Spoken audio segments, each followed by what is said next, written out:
We are living through anxious times. The coronavirus pandemic has forced us to stay at home, to be alone, to keep our loved ones at arm's length. But slowly, the doors were unlocked. Cautiously, we were able to see the family again. And for me, the collection of artworks housed here at the Scottish National Gallery in Edinburgh, well, they are my family. I've grown up with them, visiting here time and time again. Now, art is not a cure, but it can be a palliative. It can help to relieve our distress and release our imaginations. I think that art galleries are actually great hospitals for the mind and for the soul. And what wonders there are for us to discover together and for me to rediscover here at the Scottish National Gallery. At times we've got the place to ourselves, but when visitors are around, I'll be wearing a mask.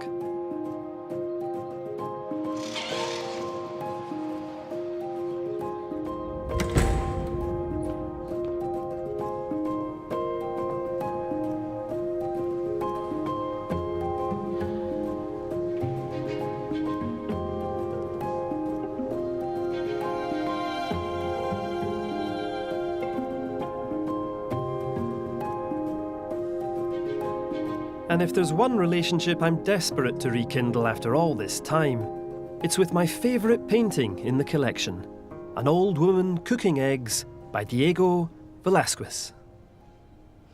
This painting was created in Seville, Spain, in 1618, when Velázquez was only 19 years old.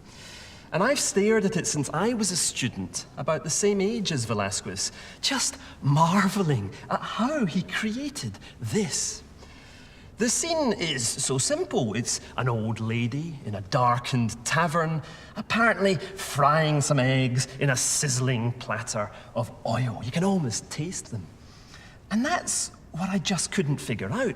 How was it that a 19-year-old could have so completely mastered his technique that he was able to convey that fleeting instant when those transparent egg whites begin to softly set? Everything else in the painting is so solid. The earthenware platter, the brass mortar and pestle, the onion, for example. But those slippery, viscous egg whites, they've been frying for over 400 years, and they look like the eggs have just been cracked. I mean, that is absolutely astonishing to me.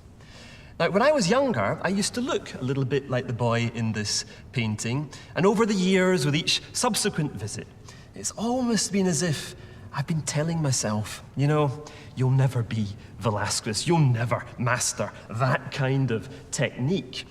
So this painting, well, it forced me to reassess my own creative ability. It forced me to reset my creative ambition. And in many ways, that's what we've all been doing during this crisis. Revising plans, reassessing what matters now that we have been deprived of things we used to take for granted. The pleasure we take in simple things. And since travel is limited, opportunities to socialise are frustrated, simple pleasures are all that we have. We must relish that plate of eggs.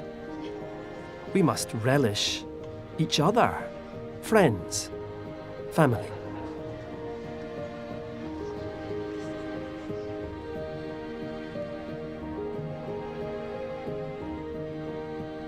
A mother and child. The mother and child. When Sandro Botticelli painted the Virgin adoring the sleeping Christ child, he was a Renaissance master operating at the very height of his power. Botticelli had trained as a goldsmith, and he crafts this painting with jewel-like precision. Pure colour, clear lines, so clear and sharp you could slice a rose petal on them. Gestures and postures so tenderly observed that this, the holiest of all mother-son relationships, is made real, entirely believable. Botticelli conceived of this painting as a Christian altarpiece, but for me, this is a portrait of human devotion. I'm a parent of 2 young kids, so I know that your child doesn't need to be the Son of God to inspire adoration. But simmering underneath this picture of motherly affection is a world of turmoil and pain. In Florence, where Botticelli worked, there had recently been a coup against the city's ruling family and Botticelli's great patrons, the Medicis. During Mass one Sunday morning, there was an attack, stabbings, murder. The coup failed, and the plotters were hunted down. Florentine art is celebrated for its refinement, the clarity of line, and delicacy of colour. But it's all just a mask.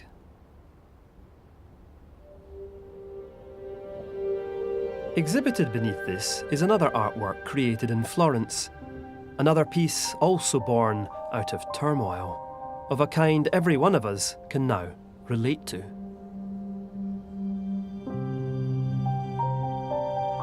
This is a cassone, or wooden chest. The painted panels illustrate 3 scenes from Boccaccio's Decameron, written during the deadliest pandemic in human history, the Black Death, which blighted Florence in 1348. In the Decameron, Boccaccio wrote the story of 10 people who entertained themselves whilst in isolation with stories. In this particular tale, a Genoese merchant bets a friend that he will not be able to seduce his wife. Here, we see the inventive friend being smuggled into the bedroom of the merchant's sleeping wife in a chest, rather like this one. The friend memorised details about the merchant's wife and gathered up some of her personal possessions to trick the merchant into believing he'd been successful in his seduction.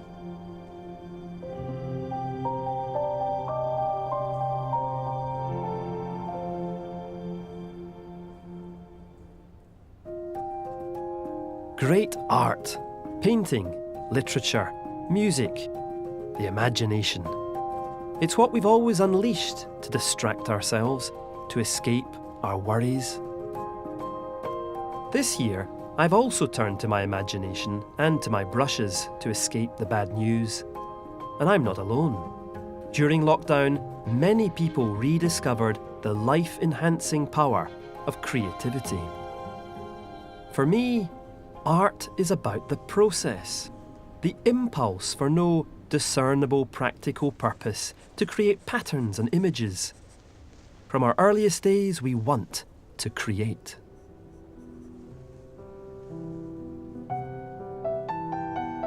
On a summer afternoon sometime in 1883, Berthe Morisot, the French Impressionist painter, rapidly sketched her daughter and her nanny in a garden somewhere in the outskirts of Paris. In this free and breezy painting, Berthe Morisot reveals the creative process, the secrets of her working methods, areas of unprimed linen canvas, and the stains of brown that represent the initial layer of underpainting. We can track her progress as she quickly brushed in the green of the lawn, picking up some of the white paint used to describe the young girl's dress. The shadows were built up with emerald and indigo, rapid brushstrokes thickly laden with wet pigment and applied even before the previous layer has dried. Morisot allows us to accompany her on the step-by-step journey towards a completed image. A Woman and Child in a Garden is a portrait of freedom, as much in its subject as in the loose and joyful way in which the paint is handled. And whilst that freedom to be outdoors was severely restricted for many of us this year, the freedom to create, wow, that's available to us all. It's universal. This spring, I found myself sketching my daughter while she was playing in the garden, largely oblivious to the events that were transforming our world beyond the garden gate. During this period, whilst quarantined from the risk of infection, home has offered a sanctuary for most, a place of security. Now, however, as the months roll on, as we all begin to count the cost, as government protections are removed, the economic impact may well threaten many people's sanctuaries. It won't be the first time. In 1815, the Scottish artist David Wilkie painted Distraining for Rent. In this canvas, he describes the plight of a tenant farmer, unable to pay his rent, being confronted by the bailiffs during a period of economic hardship. Wilkie's painting was a powerful and highly unusual piece of social commentary for early 19th century British art. Here he presents the farmer, with his head in his hands, being supported by family and friends, who are arguing his case, haranguing the bailiffs. The canvas offers no obvious explanation for the man's plight. No disorderliness, no drunkenly discarded bottles. Only the farmer's sock appears slightly dishevelled.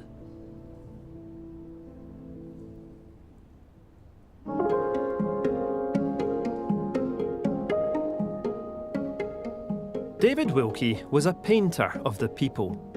From his very earliest years, he represented the stories of the rural folk he grew up with. For Pit Laissez-Faire, he filled sketchbooks with studies of the characters he came across in the villages of Pittlessie and Coults, where he grew up in Fife. 140 different people served as models for the painting. There are farmers sizing up the cattle, crying children, a blind fiddler, a bagpiper blowing his nose, not his pipes, and even a stray dog urinating in the corner over the signature of the artist. For David Wilkie, there undoubtedly was such a thing as community. And during this hard time of COVID, even the least likely amongst us have come to acknowledge that fact.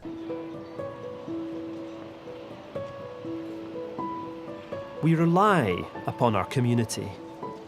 We may even depend upon them for our health and safety. Good afternoon, thanks for waiting.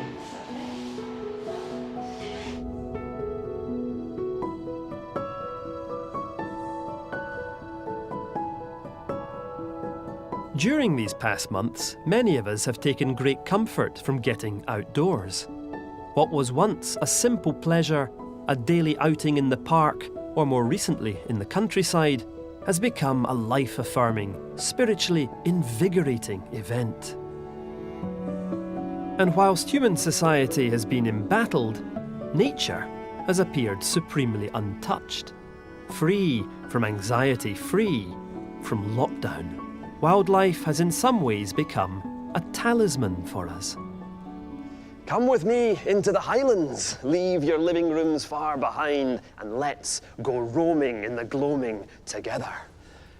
No other painting distills the ideal of wild Scotland quite as perfectly as the Monarch of the Glen. And few other artists have been able to paint wildlife with the kind of empathy and technical brilliance as Sir Edwin Landseer. Now, many people really dislike this painting. They find it to be too popular, too sentimental, too airbrushed in more than one sense of the word.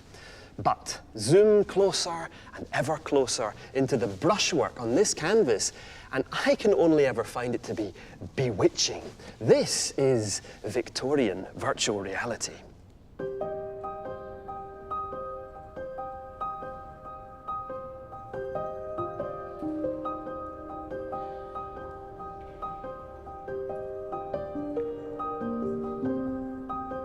And Landseer wasn't the only 19th century artist capable of this kind of visual sorcery. A few years after the Monarch was painted, the American artist Frederick Church made a sketch of the Niagara Falls from the American side. That sketch was the basis for this quite extraordinary painting.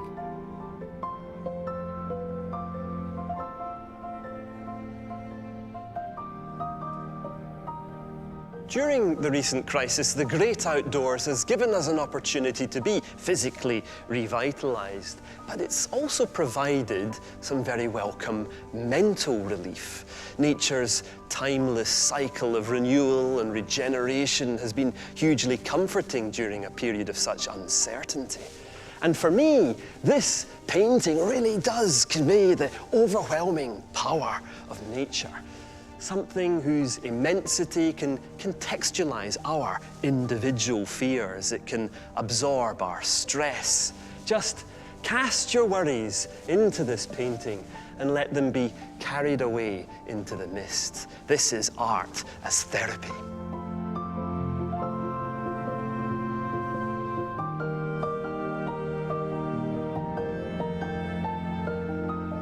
But there was nothing New Age about Frederick Church. He was a devoted Christian, and he believed in the promise of eternal life.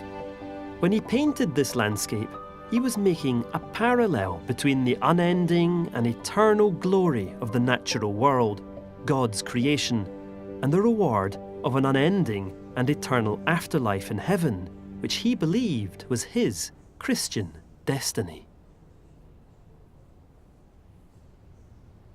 And this is a painting that was designed to be a spur to meditation and spiritual insight. It was designed to give you hope.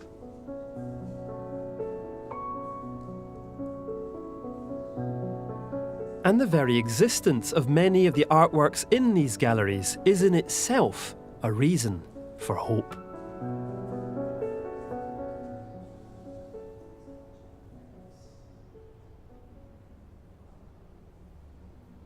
This, the Trinity altarpiece, is a great survivor.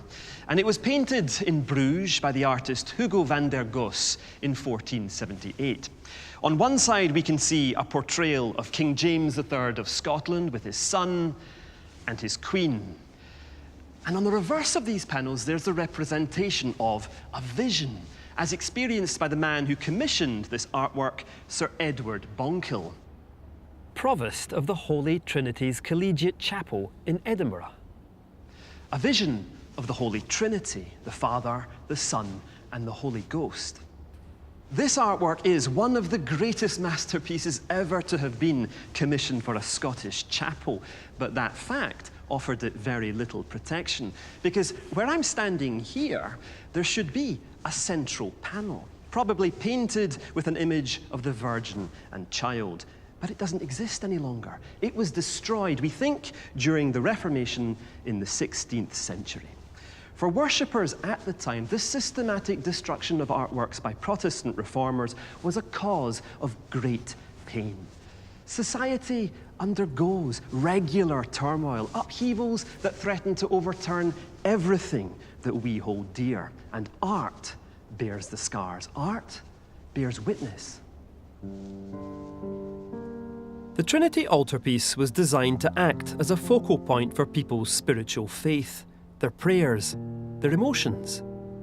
But as we've seen with Frederick Church's Niagara, altarpieces can come in different shapes. And for Robert Scott Moncrieff, this portrait of his wife was an object of genuine devotion, an icon, a secular altarpiece. He worshipped it. Margarita MacDonald, the dazzling subject of this painting, died in 1824. Her husband survived her for 30 years.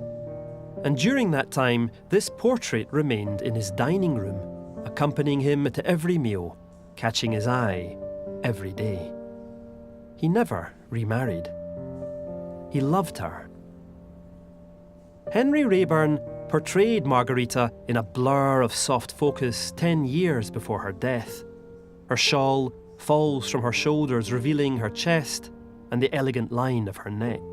She is pearlescent and beautiful, but she's also seductive. Robert and Margarita endured the ultimate form of social distancing, and whilst during this year we've been asked to keep one another at arm's length, it seems that rules have not discouraged everyone. There has been love during lockdown.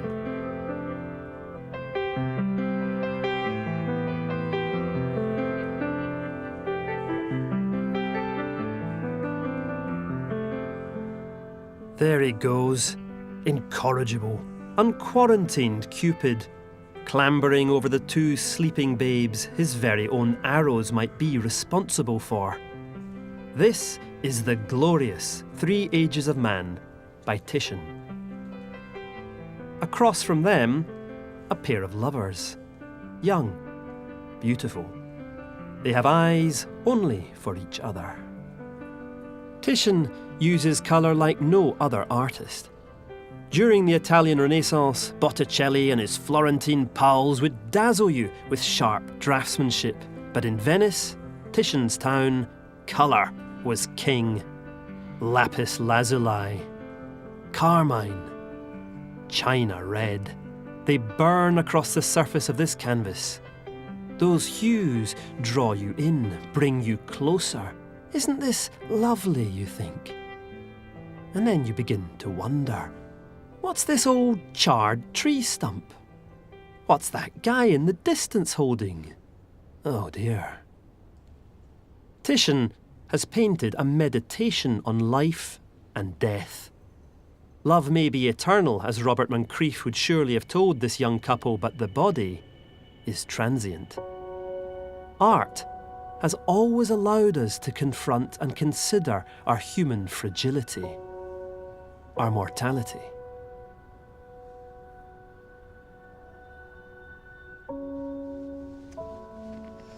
There has been a lot of suffering this year, and in this painting, the emotion is just overwhelming. The subject is taken from a poem, Homer's The Iliad, and what we see is Achilles, who is distraught. He's beside himself at the death of his devoted friend Patroclus at the hands of the Trojans.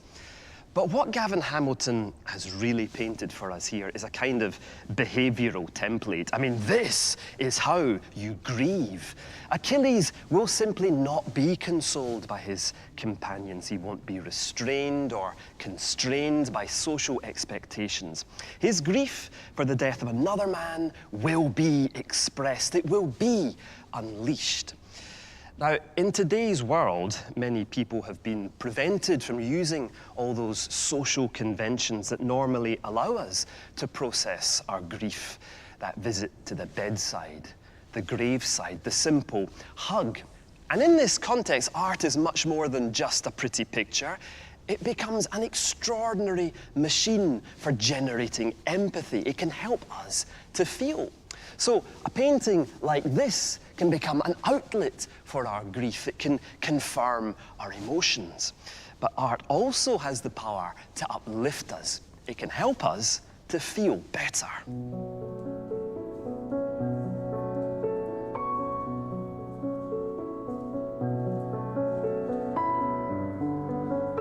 As I've grown older, as I've overcome life's challenges and enjoyed its milestones, these artworks have been my lifelong companions.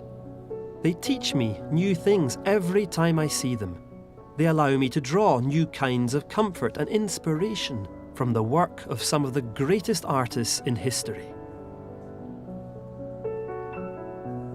And there is no painting here that does this more effectively for me than Paul Gauguin's The Vision of the Sermon.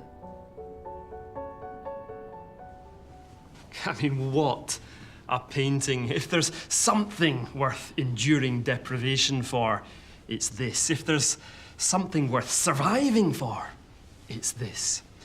The scene represents a vision as it appears in the minds of a group of Breton women as they leave church one morning. A vision that's inspired by the sermon that they've just heard about the story of Jacob wrestling with the angel. Now, for centuries, artists had struggled with the challenge of how to represent the physical world, portraits, landscapes, buildings, how to use art to mimic reality. But this painting simply isn't concerned with reality. Gauguin's great leap here is that he wants to paint something that's untangible, untouchable. He wants to paint the power of their faith. That's a concept, that's an idea.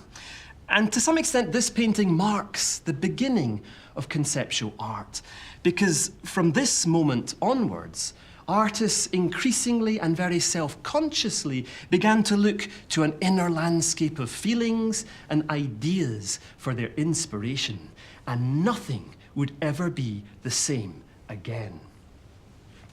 Now, my father, the artist Alexander Goudie, first saw this painting in the 1950s, and he fell in love with it, and for him, nothing would ever be the same again. The image deeply influenced the paintings that he would go on to create, and although he didn't realize it at the time, this was actually a vision of his own future. Gauguin painted this in Pont-Aven, a small village in Brittany.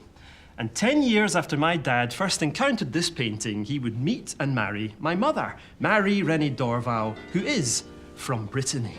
And over the next 45 years, my dad would return to the region around Pont-Aven, and he would create many of the paintings on which his whole career depended. So for me, this actually is part of my family. This painting is a sibling of mine, and it's just, well, it's so wonderful to see it again.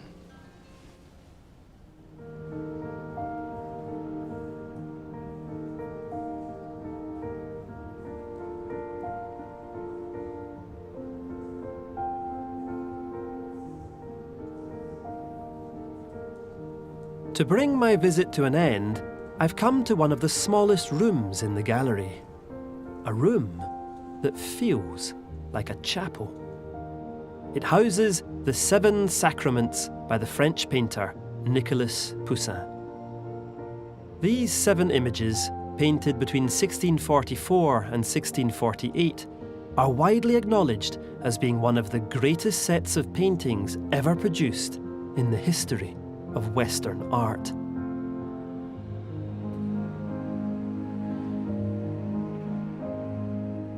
Each one represents a holy rite, a Catholic sacrament, baptism, confirmation,